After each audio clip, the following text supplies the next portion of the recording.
how to manage returns notification settings on Bigcommerce. Easy and quick. Hello guys, in today's video I'm gonna show you how to manage it. First, open your browser and then click settings,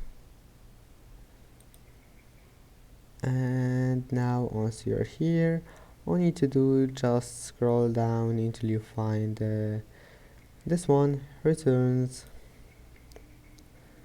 and then scroll down until you find return notifications. Now just you can turn it off and you can turn it on again whenever you want, and then just click save. I hope that can help you, and that's it for today's video.